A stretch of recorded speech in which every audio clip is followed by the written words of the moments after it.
Assalamualaikum warahmatullahi wabarakatuh.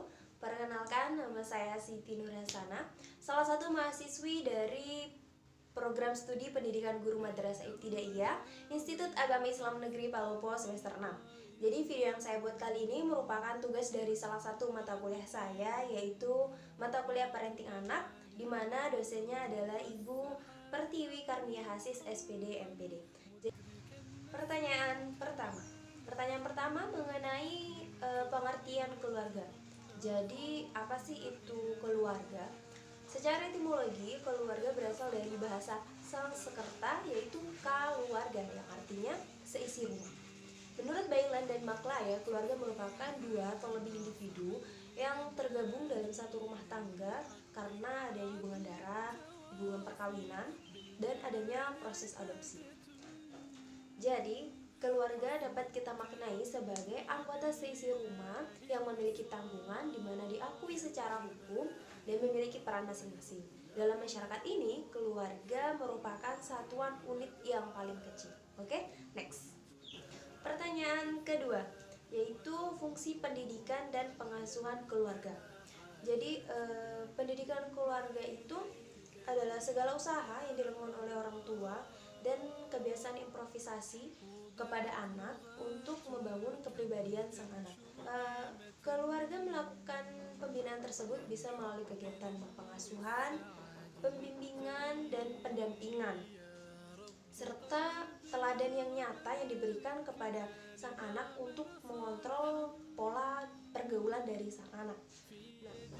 Pertanyaan ketiga, yaitu pengertian pola asuh orang tua menurut para ahli. Yang pertama, menurut Gunarsa mengemukakan bahwa pola asuh tidak lain merupakan metode atau cara yang dipilih oleh pendidik dalam mendidik anak-anaknya, yang meliputi bagaimana pendidik melakukan anak didiknya. Yang kedua, menurut Casmini, beliau menyebutkan bahwa pola asuh sendiri memiliki definisi bagaimana orang tua memperlakukan anak, mendidik, membimbing, dan mendisiplinkan serta melindungi anak dalam mencapai proses kedewasaan hingga kepada upaya pembentukan norma-norma yang diharapkan oleh masyarakat pada umumnya. Yang ketiga, menurut Toha, beliau menyebutkan bahwa pola asuh orang tua adalah merupakan suatu cara terbaik yang dapat ditempuh orang tua dalam mendidik anak sebagai perwujudan dari rasa tanggung jawab kepada anak. Pertanyaan keempat, jenis-jenis pola asuh orang tua menurut para ahli. Yang pertama, menurut Harlock mengemukakan ada 3 jenis pola asuh orang tua terhadap anak, yakni pertama, pola asuh otoriter. Pola asuh ini ditandai dengan cara mengasuh anak dengan aturan-aturan yang ketat, seringkali memaksa anak untuk berperilaku seperti dirinya, seperti orang tuanya, dan kebebasan untuk bertindak atas nama diri sendiri sangat dibatasi. Yang kedua, pola asuh demokratis. Pola asuh demokratis ditandai dengan adanya pengakuan orang tua terhadap kemampuan anak. Anak diberi kesempatan untuk tidak selalu bergantung pada orang tua. Yang ketiga, pola asuh permisif. Pola asuh ini ditandai dengan cara orang tua mendidik anak yang cenderung bebas. Anak dianggap sebagai orang dewasa atau muda. Ia diberi kelonggaran seluas-luasnya untuk melakukan apa saja yang dikehendaki. Yang kedua, menurut Baumrind membagi pola asuh ini menjadi 4 macam. Yang pertama, pola asuh otoriter. Yang kedua, pola asuh permisif. Yang ketiga, pola asuh demokratis. Yang keempat, pola asuh situasional. Pola asuh situasional ini orang tua yang menerapkan pola asuh ini tidak berdasarkan pada pola asuh tertentu, tetapi semua tipe tersebut diterapkan secara luas disesuaikan dengan situasi dan kondisi yang berlangsung saat itu. Yang ketiga, menurut Yatim dan Irwanto, ada 3 cara yang digunakan oleh orang tua dalam mendidik anak-anaknya, di mana ketiga pola asuh tersebut adalah pola asuh otoriter, Pola asuh otoriter ini ditandai dengan adanya aturan-aturan yang kaku dari orang tua. Yang kedua, pola asuh demokratis ditandai dengan adanya sikap terbuka antara orang tua dan anaknya. Yang ketiga, pola asuh permisif. Pola asuh ini ditandai dengan adanya kebebasan yang diberikan oleh orang tua kepada anaknya. Pertanyaan kelima yaitu faktor-faktor yang mempengaruhi pola asuh. Faktor yang pertama yaitu adalah latar belakang pengasuhan orang tua, pola pengasuhan orang tua. Jadi latar belakangnya. Maksudnya di sini adalah para orang tua belajar dari metode pada pengasuhan yang pernah didapat dari orang tua mereka sendiri. Kemudian yang kedua adalah tingkat pendidikan orang tua, yaitu di sini penjelasannya orang tua yang memiliki tingkat pendidikan tinggi berbeda pola pengasuhannya dengan orang tua yang hanya memiliki tingkat pendidikan yang rendah. Kemudian yang ketiga faktornya adalah status ekonomi serta pekerjaan orang tua. Orang tua yang cenderung sibuk dalam urusan pekerjaan terkadang menjadi kurang perhatian terhadap keadaan anak-anaknya. Selanjutnya yaitu adalah budaya setempat. Budaya ini biasanya mencakup dalam hal norma, adat, budaya yang berkembang di daerah tersebut. Kemudian letak geografis dan norma etis. Penduduk di dataran tinggi itu memiliki pola pengasuhan yang berbeda dengan penduduk yang berada di dataran rendah. Kemudian yang terakhir adalah orientasi religius. Orang tua yang menganut agama dan keyakinan religius tertentu senantiasa berusaha agar anak pada akhirnya nanti juga dapat mengikutinya.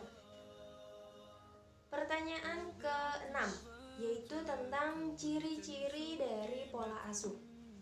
Ya, jadi yang pertama adalah kita membahas tentang pola asuh otoriter, di mana ada beberapa ciri-cirinya, yaitu yang pertama kurang komunikasi, yang kedua sangat berkuasa, yang ketiga suka menghukum, yang keempat selalu mengatur, yang kelima suka memaksa, yang keenam bersifat kaku. Kemudian yang kedua adalah pola asuh demokratis, di mana ciri-cirinya yaitu yang pertama suka berdiskusi dengan anak. Yang kedua, mendengarkan keluhan dari sang anak. Yang ketiga yaitu memberi tanggapan. Setelah itu adalah yang keempat, komunikasi yang baik. Yang kelima, tingkah laku itu lebih luas. Maksudnya interaksinya itu tidak kaku, mereka akan lebih luas antara orang tua dengan anak. Ciri-ciri yang ketiga itu dari pola asuh permisif, yaitu yang pertama kurang membimbing, yang kedua kurang kontrol terhadap anak karena terlalu membiarkan anak, terlalu membebaskan. Yang ketiga, tidak pernah menghukum ataupun memberi ganjaran pada anak. Yang keempat, anak lebih berperan daripada orang tua. Yang kelima, memberi kebebasan terhadap anak. Pertanyaan ke-7 yaitu peranan ayah dan ibu dalam pengasuhan. Secara umum ayah dan ibu itu sebenarnya memiliki peranan yang sama dalam pengasuhan terhadap anak-anaknya. Tetapi memang ada sedikit perbedaan sentuhan dari yang ditampilkan oleh ayah dan dari ibu. Yang pertama itu peran dari ibu. Bagian pertama yaitu sang ibu lebih menumbuhkan perasaan mencintai dan mengasihi pada anak melalui interaksi yang jauh lebih melibatkan sentuhan fisik dan kasih sayang. Yang kedua, menumbuhkan kemampuan berbahasa pada anak melalui kegiatan-kegiatan bercerita dan mendongeng, serta melalui kegiatan yang lebih dekat dengan anak, yakni berbicara dari hati ke hati kepada anak. Yang ketiga yaitu mengajarkan tentang peran jenis kelamin perempuan, tentang bagaimana harus bertindak sebagai perempuan dan apa yang diharapkan oleh lingkungan sosial dari seorang perempuan. Itu tadi peran-peran sang ibu, dan sekarang adalah peran-peran ayah. Yang pertama, menumbuhkan rasa percaya diri dan kompeten pada anak melalui kegiatan bermain yang lebih kasar dan melibatkan fisik, baik di dalam maupun di luar ruangan. Yang kedua, menumbuhkan kebutuhan akan hasrat untuk berprestasi pada anak melalui kegiatan mengenalkan anak tentang berbagai kisah dan tentang cita-cita. Yang ketiga, mengajarkan tentang peran jenis kelamin laki-laki, tentang bagaimana harus bertindak sebagai laki-laki dan apa yang diharapkan oleh lingkungan sosial dari laki-laki. Pertanyaan terakhir tentang gaya pola pengasuhan dalam pandangan Islam. Jadi, pola asuh Islam itu lebih menekankan kepada praktik pengasuhan, tidak hanya fokus pada gaya pengasuhan dalam keluarga, tetapi lebih fokus pada bagaimana orang tua mampu membentuk iman al-kamil dalam diri anak mereka. Dalam Islam, orang tua memiliki kewajiban untuk mengasuh dan membimbing, mendidik anak mereka sesuai dengan syariat Islam. Menurut Abdullah Nasih Ulwan menyebutkan pengasuhan secara Islam dibagi menjadi 5 metode, yaitu ada metode keteladanan, metode kebiasaan, metode nasihat, metode perhatian, dan metode hukuman. Yang pertama adalah metode keteladanan. Metode keteladanan ialah suatu metode yang paling meyakinkan keberhasilannya dalam mempersiapkan diri untuk membentuk anak baik dari moral, spiritual, dan sosial. Karena orang tua itu merupakan teladan bagi anak-anaknya, apalagi seperti yang kita ketahui bahwa anak merupakan peniru yang sangat handal. Jadi dia akan mengikuti apa yang juga dilakukan oleh orang tuanya. Metode yang kedua yaitu metode kebiasaan. Metode kebiasaan ini mempengaruhi kepribadian anak. Jadi kepribadian anak itu lama-lama akan terbentuk karena kebiasaan-kebiasaan yang ia lakukan sendiri. Dia selain meniru apa yang dilakukan oleh orang tua mereka di rumah, mereka akhirnya akan terbiasa, dan dari kebiasaan itu tadi yang akan menjadi penentu perbedaan anak bagaimana ke depannya. Kemudian yang ketiga adalah metode nasihat. Nah, nasihat ini sangat penting diberikan oleh orang tua kepada anak. Disinilah orang tua membentuk tentang keimanan anak, akhlak anak, moral anak, dan sosial. Selanjutnya setelah metode nasihat adalah metode perhatian. Jadi orang tua harus terus memperhatikan sang anak, mulai dari apalagi saat anak sudah mulai beranjak dewasa, memperhatikan tentang pola kehidupan yang mulai mereka kenali seperti, dan harus tetap mengontrol sang anak. Yang terakhir adalah metode hukuman. Sejatinya Nabi tidak pernah memberikan hukuman atau memukul kepada anak, tetapi beliau juga telah menjelaskan seperti apa aturan-aturan yang diperbolehkan dalam Islam. Tidak semudah itu dalam Islam memberikan anjuran untuk memukul anak, karena itu sangat dihindari sekali. Hanya digunakan pada saat-saat tertentu dan dengan aturan-aturan yang telah diatur. Masya Allah.